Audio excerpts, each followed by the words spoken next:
Il y avait un très mauvais acteur.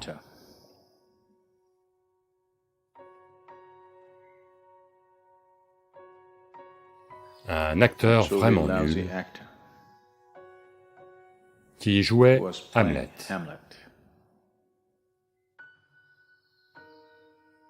Plus la pièce avançait, plus ça empirait. Quand il arrive au fameux monologue, être ou ne pas être, les gens commencent à lui jeter des choses. Ils prennent leurs chaussures et lui jettent. Alors il sort de scène et dit, « Écoutez, ce n'est pas moi qui ai écrit cette merde. »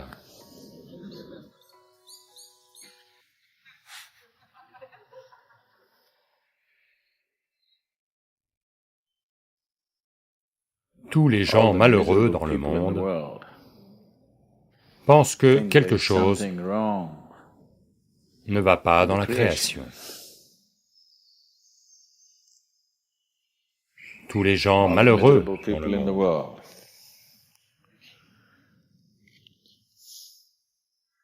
pensent que le Créateur a fait une erreur.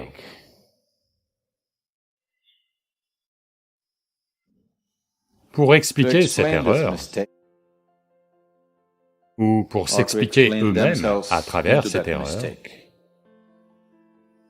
ils ont toutes sortes de philosophies.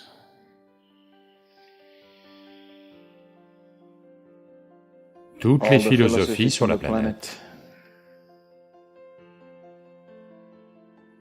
Si vous les réunissez tout ensemble, n'ont pas la beauté d'une seule feuille de cet arbre. Mais pourtant, elles occupent les gens pour toute une vie. Parce que elles leur donnent le genre d'explication qu'ils aiment entendre. Les philosophes sont habituellement des hommes sans emploi. Pas beaucoup de femmes philosophes. Des hommes sans emploi, qui au moins ont quelque chose qui explique pourquoi ils sont sans emploi.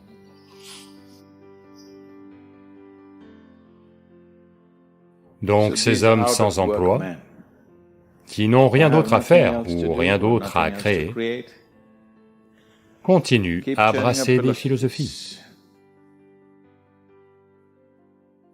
Quiconque propose une quelconque philosophie est un sacrilège contre la création. Ce n'est l'affaire de personne de même générer une seule pensée, quand tant a été fait. Si vous venez ici 1000 vies, et que vous êtes attentif 24 heures sur 24, vous ne connaîtrez toujours pas une infime partie de la création. Quand ce genre de création est là, le fait que quiconque invente ses propres bêtises est un sacrilège absolu. Mais socialement, malheureusement, le monde en est arrivé à un point où, si vous dites quelque chose que personne ne comprend, la plupart des gens pensent que vous êtes très intelligent. L'intelligence est dans le fait d'être capable de faire comprendre aux gens ce qu'ils n'arrivent pas à comprendre. L'intelligence n'est pas dans ce que les gens savaient parfaitement bien depuis des siècles, les embrouille complètement. Ça, ce n'est pas de l'intelligence. Mais malheureusement, ça passe pour de l'esprit, pour de l'intelligence. Les gens sont tombés amoureux des mots et ont perdu le monde. Il est temps de le regagner.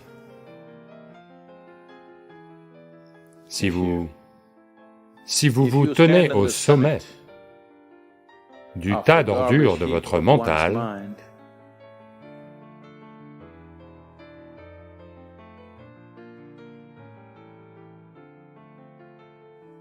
vos pieds ne vont jamais toucher le sol.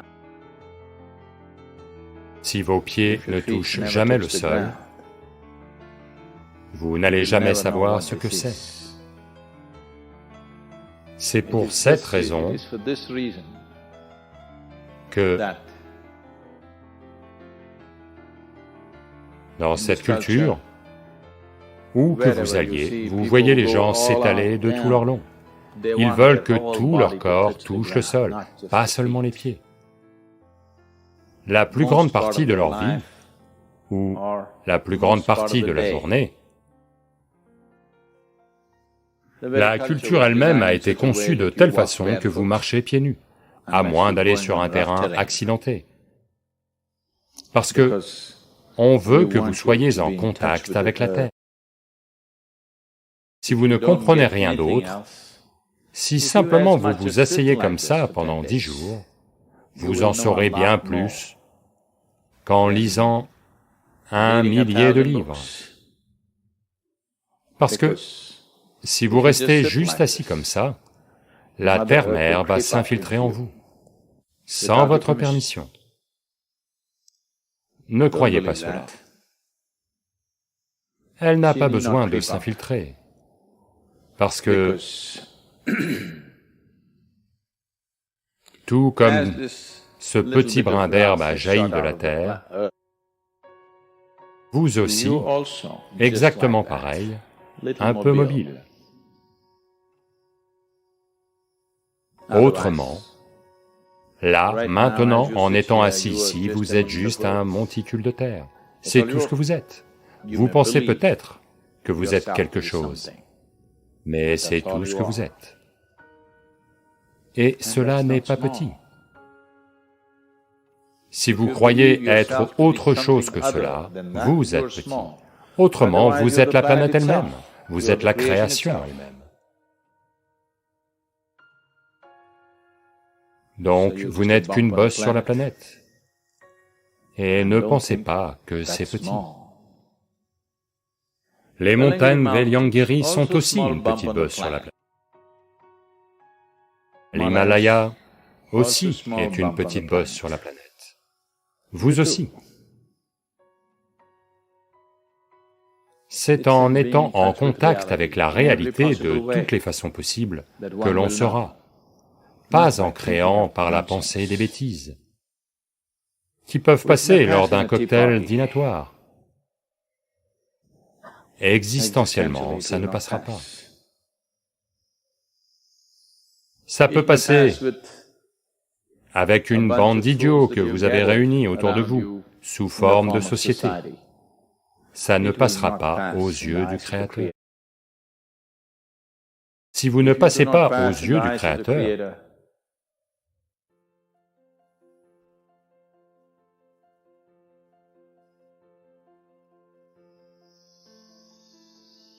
toutes les autres distinctions que vous pouvez atteindre ne sont que des choses vides. Elles ne resteront pas à vos côtés. Quand vient le moment de quitter cette enveloppe, quand vient le moment de rendre la terre à la terre, elles ne seront pas à vos côtés, c'est sûr.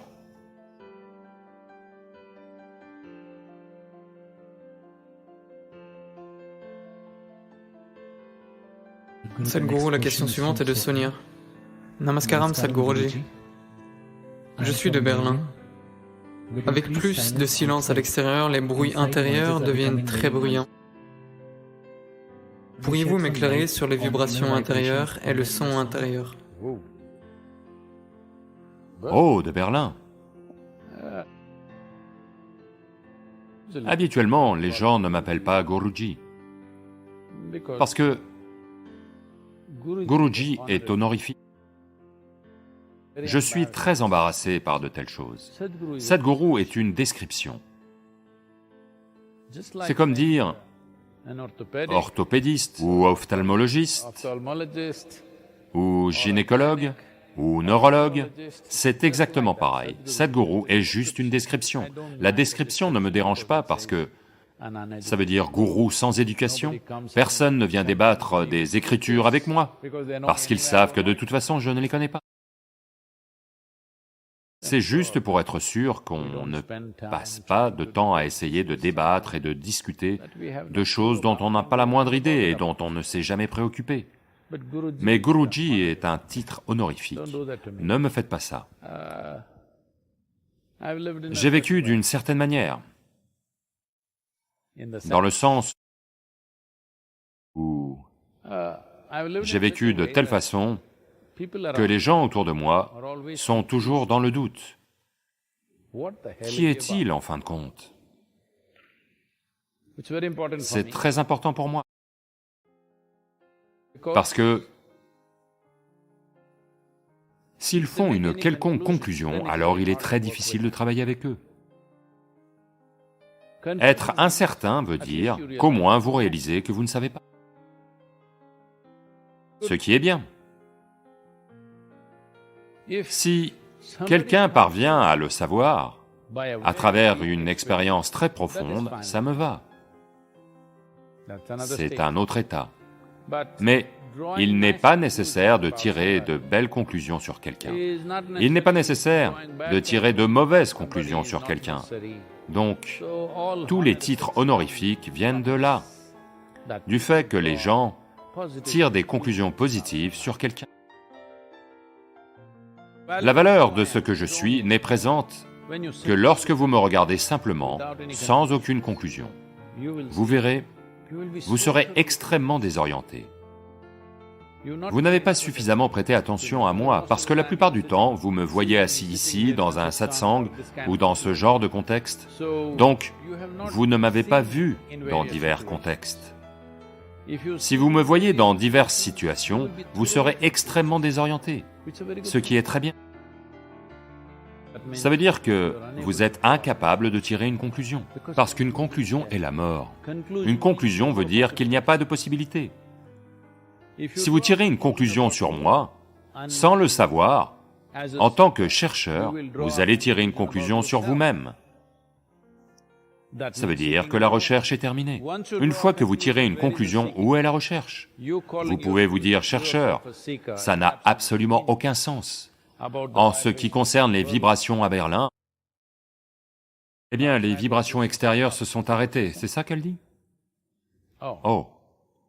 Les voitures ne rugissent pas dans les rues. Eh bien, moi aussi, j'aime conduire et rouler, mais ça va. Peut-être que chaque année, on devrait réfléchir à ça vraiment en tant que monde, en tant que génération. Chaque année, 3 semaines, pas de voitures sur les routes, tout le monde reste chez soi. Allô? Où est le problème? Il ne va rien se passer. Tout le monde en même temps.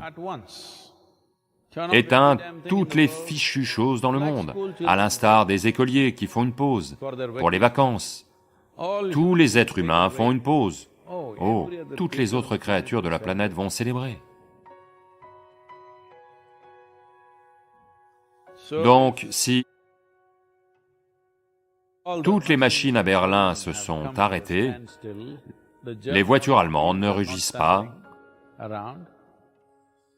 alors maintenant, est-ce que je comprends bien la question? Elle demande comment gérer son intériorité ou c'est à propos des vibrations intérieures? C'est quoi? Pourriez-vous nous éclairer sur les vibrations intérieures et le son intérieur, étant donné que l'extérieur est devenu calme et que l'intérieur est devenu plus bruyant?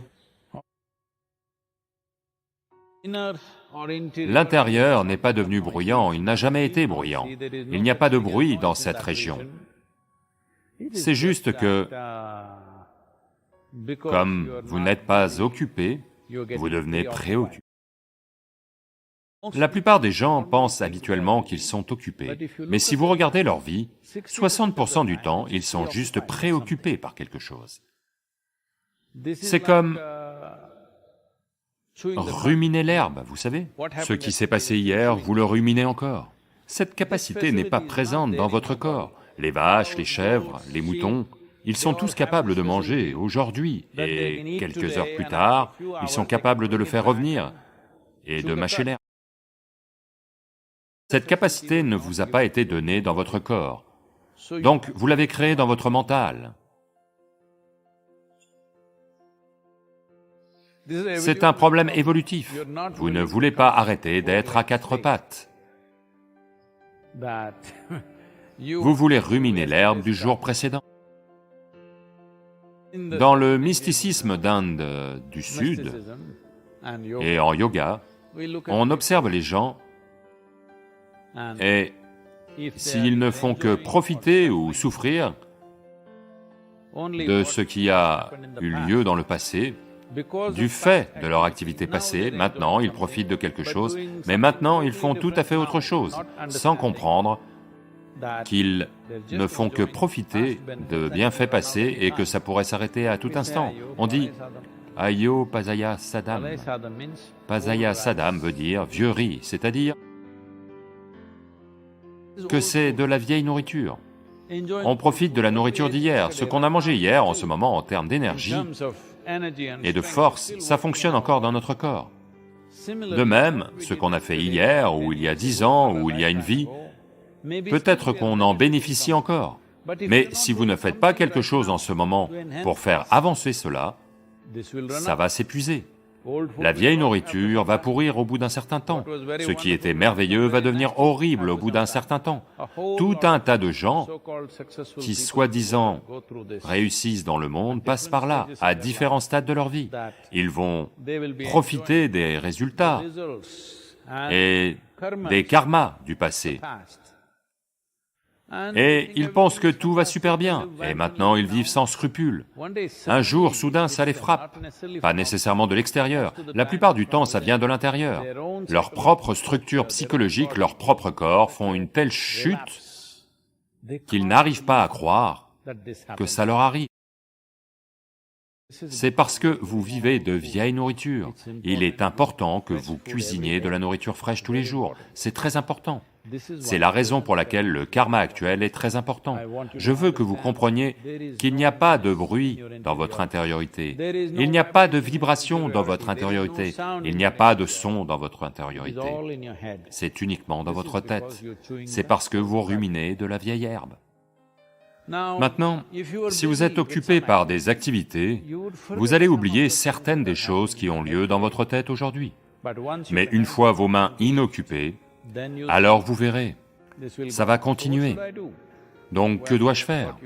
Eh bien, on vous a appris bien des méthodes, n'essayez pas de l'arrêter parce que vous ne pouvez pas l'arrêter. La seule méthode, c'est de vous distancer de cela. Il y a bien des méthodes pour vous distancer. Si vous faites Shambhavi ou Shunya, à coup sûr, ce sont des processus puissants. Autrement, vous pouvez faire Isha Kriya. Si vous ne connaissez aucune de ces choses pour le moment, la chose simple à faire est simplement celle-ci. Regardez-vous simplement et voyez, vous êtes une créature minuscule dans cette vaste existence. On ne sait pas où elle commence, où elle se termine, sur cette petite boule de terre qu'est la planète. Vous êtes assis ici et vous pensez que vous êtes le centre de l'univers. C'est une idée stupide. Tout part de là, du fait que vous pensez être le centre de l'univers. C'est une idée vraiment stupide.